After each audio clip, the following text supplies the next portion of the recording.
Welcome, this is Dr. Plague, and today I just want to talk a little about Radio Shack. As you can see, I'm wearing a retro Radio Shack t-shirt. Mrs. Plague bought me this shirt just a few months ago, and she bought it from Radio Shack. Yes, Radio Shack was still in business, at least they were a few months back, mostly as an online presence. Every so often, I check their website to see what they're selling and if there is anything new. But this time, when I checked it, I was in for a little surprise. Has Radio Shack gone out of business? I have no idea, and if anyone knows anything about what happened to them, then please leave a comment. Their website still exists as of the date I filmed this video, but check this out. I'm going to try to find my t-shirt, but look at this. 0 product found. No products were found matching your selection. What the heck? Okay, let's try to find some resistors. And the same thing happens. Let's look for any parts and components. And again, no products are available. There are no new arrivals. And if we look at all categories, there is nothing. Nada. They say the shack is back, but what's going on? If we click on anything, there's nothing. Now, I did hear that the company that owns Radio Shack was considering bankruptcy back in March of 2023. So maybe they're in bankruptcy right now. And maybe they're not allowed to sell anything or operate while they're in bankruptcy. I don't know. But please, leave a comment if you know anything about this. Radio Shack is one of those places that I have a lot of fond memories of. I've bought a lot of stuff there in my lifetime. They used to have a ton of brick and mortar locations throughout the U.S., and they still had one not long ago within a couple miles of our new house. Mrs. Plague and I started building our house in 2013, finished it in 2014, and moved in at the end of March in 2014. Shortly after moving into our new house, we went to our local Radio Shack and bought something that I'm about to show you. I'm about to show you some exclusive footage of our Plague house that I've never shown before. We're going to go into this door right here. Now, this door leads to a closet, but inside this closet, I knocked a hole in the wall and installed another door leading into a small attic space. This attic space is currently unfinished, but I plan on finishing it soon. You see, Mrs. Plague and I have always wanted to have a secret room, so we decided to break into the attic to add one. Let's go inside the attic to see what we have from Radio Shack. So, here's the inside of the closet, and there's the door leading to the attic. Let's go inside there.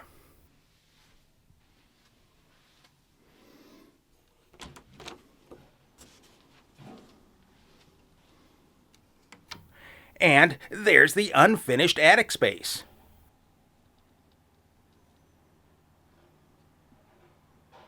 But hidden in the back, you can see an antenna. And this is an antenna that we bought from Radio Shack.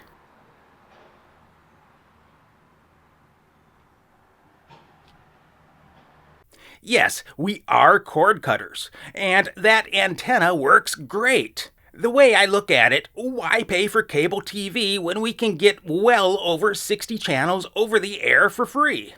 I can only watch one channel at a time anyway, so why do I need more than 60 of them? By the way, one of the reasons I'm not able to make videos more often is that I have so many projects that I'm working on, such as trying to find time to finish the attic space. So anyway, that antenna was one of the last things I bought from a brick and mortar Radio Shack store. And I believe that store closed sometime around the year 2015. I've been buying stuff from Radio Shack ever since I was a young little Plague. And we used to have several Radio Shacks close to our house where I was growing up. There was one store within a few blocks that I used to ride a bicycle to as a teenager before I got my driver's license. These stores were all over. Actually, when I was going to college back in the early 1990s, I used to work at some local Radio Shacks. That was one of my favorite jobs during college. You know, one of the Radio Shacks that I worked at actually had an old color computer, brand new, sitting on the shelf at a discounted price. I wish I had bought that. I do remember one time that a customer had brought in this here multimeter for repair. We sent it into the repair center, but days afterwards it came back as unrepairable, stating that the repair cost would exceed the replacement cost. So the manager called the customer and explained this to him. The customer was quite upset and didn't want his meter back, so the manager told me that I could have it if I wanted it, else it would just be thrown out. I took it home and looked at it a few weeks later. I took the thing apart and found out that the only problem was a loose connection to the LCD display. It was an easy fix, and the thing worked fine. I felt bad for the customer and wanted to give it back to him since it was the most expensive meter that Radio Shack sold at the time. But we didn't have his contact information anymore, so I've kept it ever since.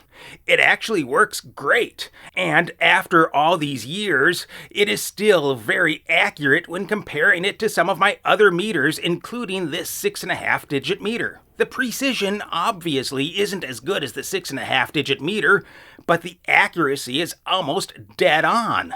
So I'm impressed with it. Some of the other things I still have from Radio Shack is this here multimeter probe, which still works. I have a couple logic probes, which I'll be making a future video on. I have this PC6 pocket computer with printer and cassette interface. Maybe I'll make a future video on it, who knows. Oh, and you can't forget all these Forrest M. Mims books that I got when I was a young plague. A lot of people have these laying around. They're great when you need to look up a quick circuit. I probably still have a ton of other stuff from Radio Shack still lying around the house that I'm not thinking of, such as these here headphones, which I still use for editing my videos. Now, one thing about Radio Shack was that when it came to electronic components, they certainly weren't cheap. They wanted something like $1.99 in US currency for a pack of 5 resistors. In fact, almost everything they sold was much more expensive than if you bought it from another place, such as DigiKey. So, when Radio Shack became an online presence, it made sense that no one really wanted to buy electronic components from them when they could get it cheaper from another online store. But, back when they had brick and mortar stores, it was a different story. I knew they were more expensive, but the convenience of being able to buy something and bring it home the same day made it worth the extra cost. If I needed a resistor, capacitor, diode, or whatever for a project, I could just go to my local Radio Shack and buy it. Today, there aren't very many choices for brick and mortar when it comes to electronic components. There are only 2 places that I can think of right now in the Twin Cities metropolitan area where I live. One place is Micro Center, which has a small section of electronic components for hobbyists. But they're over 30 miles from my house, so I don't get there very often. Another place which I love going to is called Axeman Surplus. They have a good selection of electronic components, but it's all surplus, so it's really a hit or miss if you're looking for a specific part. Because I'm now limited when it comes to brick and mortar locations, I like to keep a good stock of common electronic components in my lab. I keep a good selection of through-hole resistors, common logic chips, capacitors, and other miscellaneous components. I also have a bunch of components in storage that I'm trying to find room for. In addition, I keep some boxes of surface mount components on reels, which I've picked up as surplus parts over my lifetime. I sure miss the days of brick and mortar electronic stores. We used to have quite a few different stores around the cities here, with one of my favorites being AEI Electronics, which finally went out of business around 2017. But all the Radio Shack stores were definitely a fun place to visit. I miss them very much.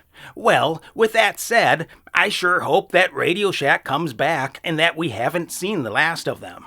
If they could just lower their prices so they could compete with other online stores, then they might stand a chance of making it, if they ever come back. That's all I have for today. Thanks for watching, and I'll see you next time, right here on Dr. Plague.